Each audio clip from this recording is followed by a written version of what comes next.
Terry Hansen here with Good Dog Coaching and Pet Care, and today we're going to talk about trimming your dog's nails and why it's important and how short should they actually be.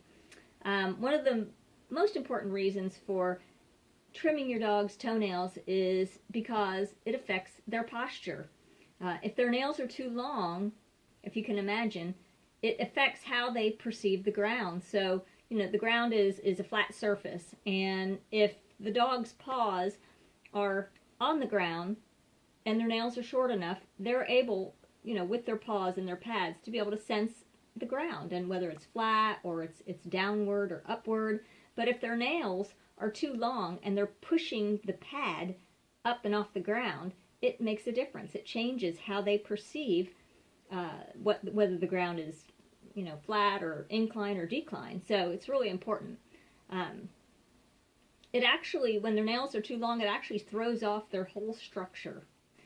Every angle of every joint from the foot on up is put off, and it causes more strains and repetitive strain, especially in old dogs with arthritis. So additionally, when your dog's nails are too long and they're touching the ground, their nails are being repeatedly jammed into the nail bed. Now, ladies, maybe even some guys, you might be able to relate to this. You know, if you know, we all like to get a nice pedicure, right? And some folks like their nails, fingernails or toenails longer than others. But if your toenails are too long, and you know you've got shoes on and they're pushing against the inside of your shoe, and this has actually happened to me. You know, you can feel it after a day of wearing shoes. It actually kind of makes your toes and your nails sore, the nail bed sore. So think about that. When a dog's nails are too long, and I'll tell you how to know if they're too long, their nails are being repetitively jammed into their nail beds.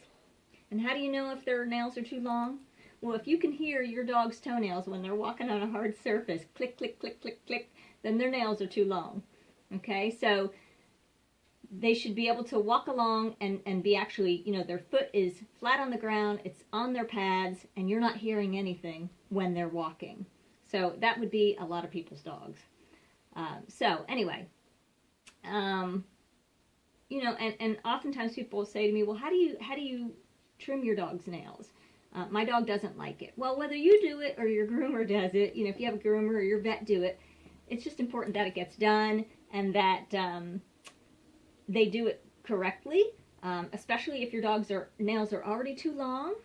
You can get them trimmed, and over a period of trims, get that quick to recede and get your dog's nails back to where they should be. So what's really important about how they are trimmed is the angle at which they're trimmed so that that quick will in fact recede. So let me show you a quick little diagram here, Coley Glide. And you're going to need to move your foot, Cole. There we go, Glide. So here is, there we go. Here's a picture of, you know, the dog's outer nail.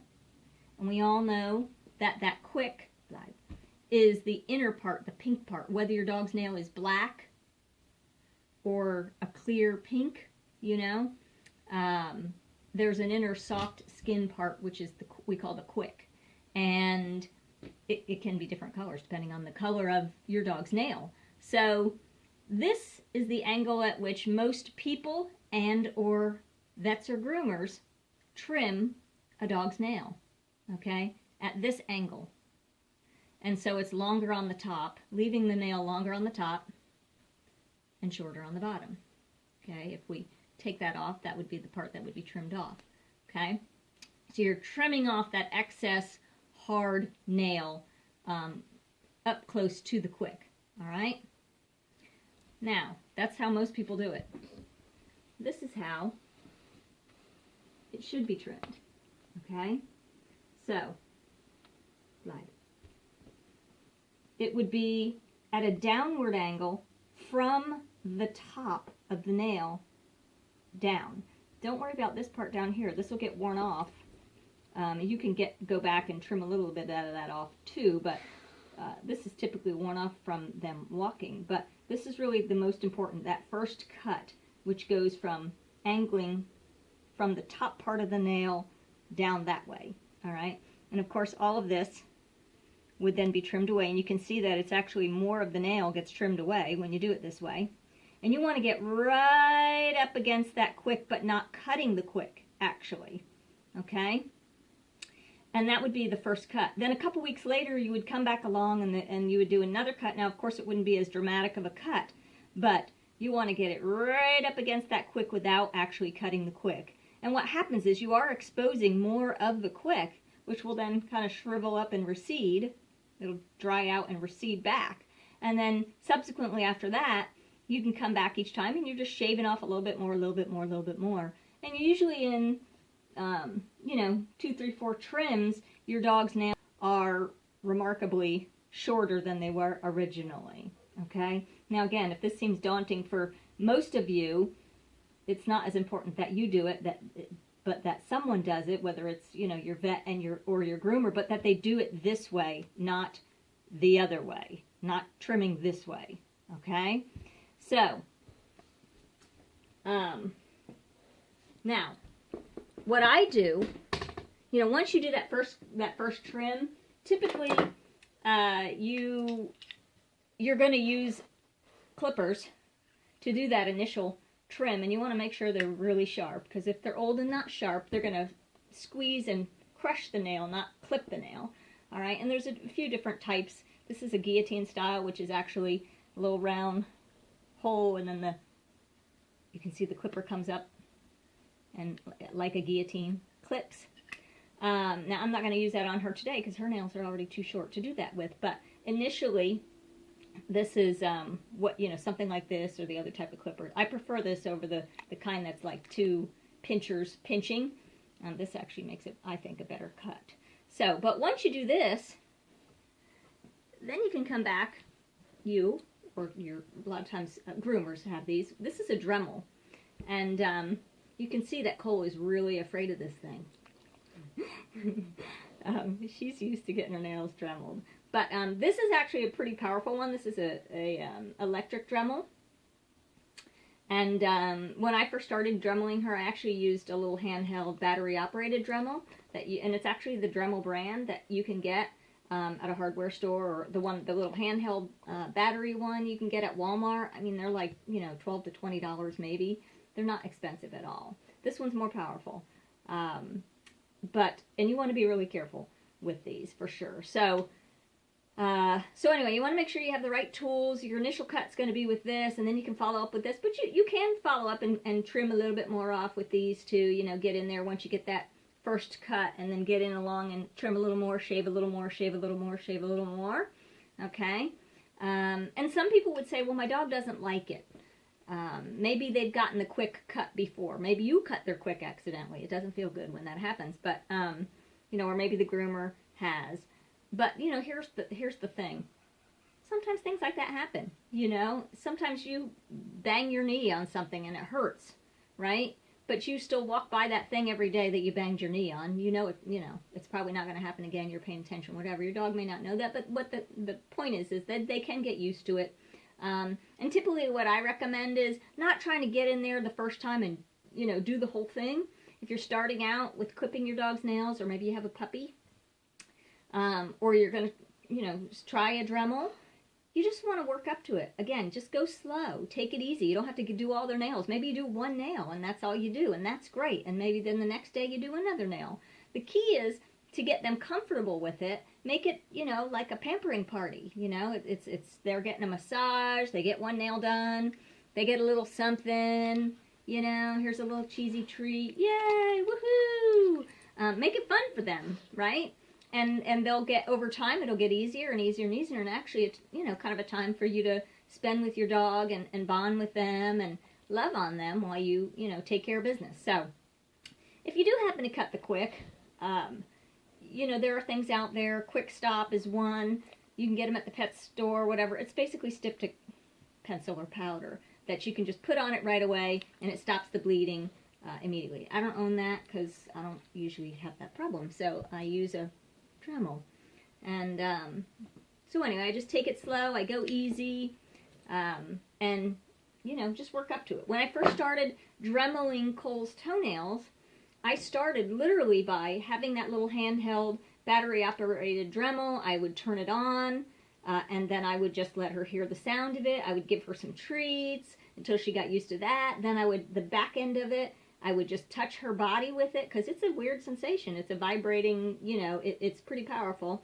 And let her see nothing bad happened, you know, give her a little something, and go on. And I worked up to, you know, let me have your foot, I'm going to touch your nail with that thing, and then give you a little piece of treat.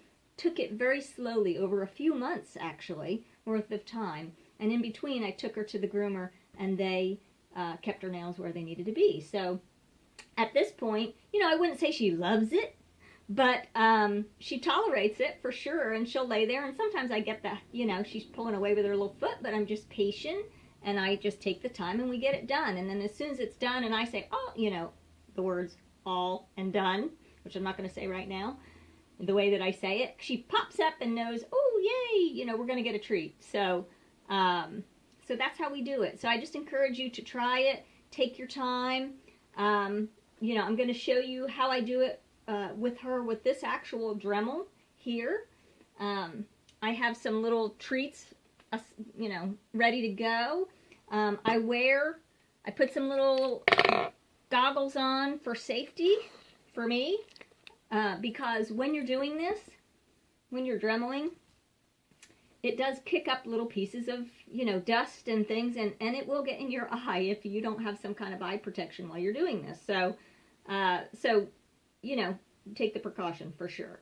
So anyway, I got Cole. She's ready to go. I'm going to say, take a nap. Good girl. That's a good girl. Look at her. She's giving me her foot. She's like, I'm ready to go. I'm going to turn this on, and it's kind of noisy. Okay? And this is really powerful. And normally when I'm doing this with her, I actually have my hair up and pulled back. I'm not going to do all her nails today, but because you don't want your hair to get caught in this thing. Okay? Hasn't happened yet, but I sure don't want it to happen. This is an actual, you know, real Dremel that somebody would use for woodworking or whatever else I only use it for toenails, but whatever else you'd use it for. So, so anyway, I would take her little foot, and I don't just get in there and go, you know, and drill it down. I take it a little bit at a time, and I want to make sure I don't unplug here. I want to make sure I have a good grip on this. I don't want to drop it on the dog. So easy. And I'm just literally, hang on, let me get this where I can, okay, take a nap. Take a nap. Good girl. Good girl. There you go. Yeah, good girl, Clyde. So, now, you know, if you get this, like, you know, they're pulling away, just hold on. Don't let go. Just hold on until they stop doing it, okay? It's not uncommon. A lot of times, you know, she'll have days where she doesn't do it at all, and then other times every toenail she's, you know, like trying to get out of the way of the Dremel. But when she does, I just, you know, stop for a moment and hold it there and hold it close. And I might come in and, you know, just wait for her to stop doing that. And I might come in and just go, one little, and I'm not hurting her. It's not touching the quick or anything. It's just a weird sensation for them. Oh, hang on, blood. Okay, it's unplugging. All right, Cody, take a nap. Nope, this way. Come on, take a nap. Good girl. Good girl. Good girl. Okay, let's see if we can get in one little trim. Okay, glide. Leave it. Okay. So I literally, again, you know, this is good. She's doing this because you can see that she's been having this done for years. And, you know, she's just, it's just weird, right? So I'm just patient. And I'm going to come in and I'm just going to trim a little. Yeah. I'm going to just take a little off at a time, right? And that's all I do. And, you know, like I said, sometimes glide better than others. Sometimes she just lays there and, you know, whatever. Other times You know, it takes a little bit longer, but that's okay. You know, it also builds trust with her and I that I'm not going to hurt her. Saves me, you know, partner to and from the groomer. But, and also I can do it the way I like it. Glide, good girl. Glide, good girl. Good girl. There you go. That's a good girl. Good girl. Now, you know, actually I just did her nails the other, just a couple days ago, so you can see they're pretty short. Okay. And, so, you know, I can't really take a whole lot off. But anyway, you get the idea. So, the main thing is, just take your time, you know. Be patient with your dog. You know, if it takes touching them with the Dremel on their body, giving them a treat, touching them again, giving them a treat. But, you know, the main thing is to get it done. And like I said, if you don't want to do it yourself, that's fine. You know, you can take your dog to the groomer or to the vet. And, but just make sure that it's getting done in such a way that, you know, you do get those nails shorter, so that your dog can be comfortable, and so that when their foot is touching the ground, it's all pad. There's no toenails. Think about how that must feel when their toenails are touching the ground when they're walking or standing. And again, it can affect their posture and all their joints. And if you have any questions about this, feel free to reach out to me. You can reach me at info@gooddogcoaching.com. That's info@gooddogcoaching.com. You can go on our website and visit us there at www.gooddogcoaching.com. www.gooddogcoaching.com. And happy to answer any questions you might have, give you some tips and tidbits on how to make this process a little easier on you and your dog. All right, so that's it for today. Thanks for joining me, and unleash the happy.